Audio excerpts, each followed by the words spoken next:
Welcome to my YouTube channel Andro Creations. ഇന്നത്തെ video എന്ന് പറയുന്നത് നമ്മുടെ ഫോണിൽ ഏതെങ്കിലും രീതിയിൽ ഹാംഫുൾ ആയിട്ടുള്ള ആപ്ലിക്കേഷൻസുകൾ, അതായത് നമ്മുടെ ഫോണിനെ അപകടകരമാക്കുന്ന ഏതെങ്കിലും ആപ്ലിക്കേഷൻസുകളോ അല്ലെങ്കിൽ നമ്മുടെ ഫോണിലെ വിവരങ്ങൾ ചോർത്തുന്ന ഏതെങ്കിലുമൊക്കെ ആപ്ലിക്കേഷൻസുകളോ ഏതെങ്കിലും രീതിയിൽ നമ്മുടെ ഫോണിൽ ഇൻസ്റ്റാൾ ആയിട്ടുണ്ടെങ്കിൽ അത് എങ്ങനെ നമ്മുടെ ഫോണിൽ നിന്നും റിമൂവ് ചെയ്യാം, അല്ലെങ്കിൽ അത്തരം ആപ്ലിക്കേഷൻസുകളെ കണ്ടുപിടിച്ച് എങ്ങനെ റിമൂവ് ചെയ്യാം എന്നുള്ളതാണ് ഇന്നത്തെ വീഡിയോയിലൂടെ പറയാൻ പോകുന്നത്. വീഡിയോ മുഴുവനായിട്ട് കാണുക. അതോടൊപ്പം തന്നെ ഇതുപോലുള്ള മൊബൈൽ സംബന്ധമായിട്ടുള്ള ടെക്നോളജി വീഡിയോസുകൾ കാണാൻ താല്പര്യമുണ്ടെങ്കിൽ തീർച്ചയായിട്ടും ഞങ്ങളുടെ ചാനൽ സബ്സ്ക്രൈബ് ചെയ്യുക. ഓക്കെ, അതിലേക്ക് പോകാം. അപ്പോൾ ഫ്രണ്ട്സ്, അത് എങ്ങനെയാണെന്ന് നോക്കാം. അതിനായിട്ട് നമ്മുടെ ഫോണിലെ പ്ലേ സ്റ്റോർ ഓപ്പൺ ആക്കുക. പ്ലേ സ്റ്റോർ ഓപ്പൺ ആക്കുന്നതിന് ഞാൻ എന്തിനാണ് ഈ ഒരു ബാറ്ററി എടുത്തത് എന്നുള്ളതായിരിക്കും നിങ്ങൾ ചിന്തിക്കുന്നത്. അപ്പോൾ എൻ്റെ കൈ കുറച്ച് പൊള്ളിയിട്ടുണ്ട്. അത് കാരണമാണ് ഞാൻ എൻ്റെ ഫോണിലെ ടച്ച് വർക്ക് ചെയ്യിപ്പിക്കുന്നതിന് വേണ്ടി ഈ ഒരു പഴയ ബാറ്ററി എടുത്തത്.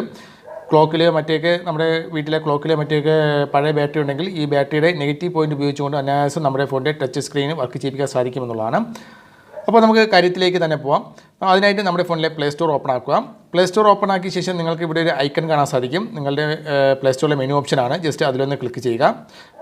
നിങ്ങളുടെ ഐക്കണോ അല്ലെന്നുണ്ടെങ്കിൽ ഒരു മെനു ഓപ്ഷൻ ഉണ്ട്, അതിൽ ക്ലിക്ക് ചെയ്യുമ്പോഴത്തേക്കും നിങ്ങൾക്ക് അവിടെയായിട്ട് മാനേജ് ആപ്സ് ആൻഡ് ഡിവൈസ് എന്ന് പറഞ്ഞൊരു ഓപ്ഷൻ കാണാൻ സാധിക്കും. ജസ്റ്റ് അതിലൊന്ന് ക്ലിക്ക് ചെയ്യുക.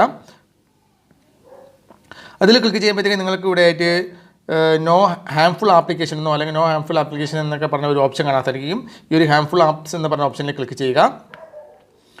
അവിടെ നിങ്ങൾക്ക് സ്കാൻ ചെയ്യേണ്ട ഒരു ഓപ്ഷൻ ഉണ്ട്. ഓൾറെഡി നിങ്ങൾ സ്കാൻ ചെയ്തിട്ടുണ്ടെങ്കിൽ അതിൻ്റെ റിസൾട്ട് ഇവിടെ കാണാൻ സാധിക്കും. ഇല്ലയെന്നുണ്ടെങ്കിൽ ഞാൻ ഓൾറെഡി 12 മിനിറ്റ് മുമ്പ് ഞാൻ ഇതൊന്ന് സ്കാൻ ചെയ്ത് നോക്കിയതാണ്. എൻ്റെ ഫോണിൽ ഏതെങ്കിലും ആപ്ലിക്കേഷൻസ് ഇതേപോലെ ഡേഞ്ചർ ആയിട്ടുള്ള ആപ്ലിക്കേഷൻ ഉണ്ടോ എന്നുള്ള ഞാൻ ഇടയ്ക്കിടയ്ക്ക് ചെക്ക് ചെയ്യാറുണ്ട്.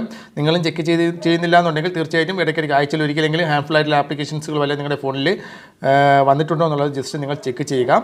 അപ്പോൾ അതിനുശേഷം നിങ്ങൾ ചെയ്യേണ്ടത് ഈ സ്കാൻ എന്ന് പറയുന്ന ഓപ്ഷനെ ക്ലിക്ക് ചെയ്യുക. ക്ലിക്ക് ചെയ്യുമ്പോഴത്തേക്കും സ്കാനിങ് സ്റ്റാർട്ടിങ് തുടങ്ങും. നമ്മൾ കുറച്ച് നേരം വെയിറ്റ് ചെയ്യുക. നമ്മുടെ ഫോണിലെ ആപ്ലിക്കേഷൻസുകളെല്ലാം തന്നെ സ്കാൻ ചെയ്തതിന് ശേഷം നിങ്ങൾക്ക് അതിൻ്റെ റിസൾട്ട് ഇവിടെ കാണാൻ സാധിക്കും. ഏതെങ്കിലും ഹാംഫുൾ ആയിട്ടുള്ള ആപ്ലിക്കേഷനോ ഡേഞ്ചർ ആയിട്ടുള്ള ആപ്ലിക്കേഷൻസോ വല്ലതും ഉണ്ടെങ്കിൽ, അതായത് നിങ്ങളുടെ ഫോണിലെ വിവരങ്ങൾ ചോർത്തുന്ന എന്തെങ്കിലും ആപ്ലിക്കേഷൻസുകൾ ഉണ്ടെങ്കിൽ നിങ്ങൾക്ക് ഇവിടെ കാണാൻ സാധിക്കും. ഇവിടെ നിന്നുകൊണ്ട് തന്നെ നിങ്ങൾക്കത് റിമൂവ് ചെയ്യാനോ അൺഇൻസ്റ്റാൾ ചെയ്യാനൊക്കെ സാധിക്കുമെന്നുള്ളതാണ്. അപ്പോൾ ഞാൻ പറഞ്ഞത് നിങ്ങൾക്ക് മനസ്സിലായി കാണുമെന്ന് വിചാരിക്കുന്നു. ഇടയ്ക്കിടയ്ക്ക് ആഴ്ചയിൽ ഒരിക്കലെങ്കിലും ഏതെങ്കിലും രീതിയിൽ നിങ്ങളുടെ ഫോണിലെ ഹാംഫുൾ ആയിട്ടുള്ള ആപ്ലിക്കേഷൻസുകൾ നിങ്ങളുടെ ഫോണിൽ ആഡ് ആയിട്ടുണ്ടോ, ഇൻസ്റ്റാൾ ആയിട്ടുണ്ടോ എന്നുള്ളത് ഇതുപോലെ ചെക്ക് ചെയ്യുക. അതുപോലെ തന്നെ നിങ്ങളുടെ ഫോണിൽ അഡ്വർടൈസ്മെൻറ്റോ നമ്മൾ നെറ്റ് ഓപ്പൺ ആക്കുമ്പോൾ തന്നെ അഡ്വർടൈസ്മെൻറ്റ് പരസ്യങ്ങൾ വളരെയേറെ വരികയോ അല്ലെങ്കിൽ ഫോണ് ഹീറ്റിംഗ് സംബന്ധമായിട്ട് എന്തെങ്കിലും ഇഷ്യൂസുകൾ ഉണ്ടെങ്കിലൊക്കെ ചിലപ്പോൾ ഹാംഫുൾ ആയിട്ടുള്ള ആപ്ലിക്കേഷൻ നിങ്ങളുടെ ഫോണിൽ ഇൻസ്റ്റാൾ ആയതുകൊണ്ടാകാം.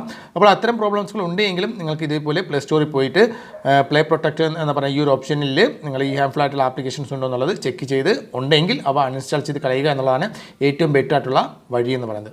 ഓക്കെ ഫ്രണ്ട്സ്, വീഡിയോ ഇഷ്ടപ്പെട്ടുവെങ്കിൽ തീർച്ചയായും വീഡിയോക്ക് ലൈക്ക് ചെയ്യുക. അടുത്തൊരു നല്ലൊരു വീഡിയോ വീണ്ടും കാണുന്നതുവരെ ബൈ.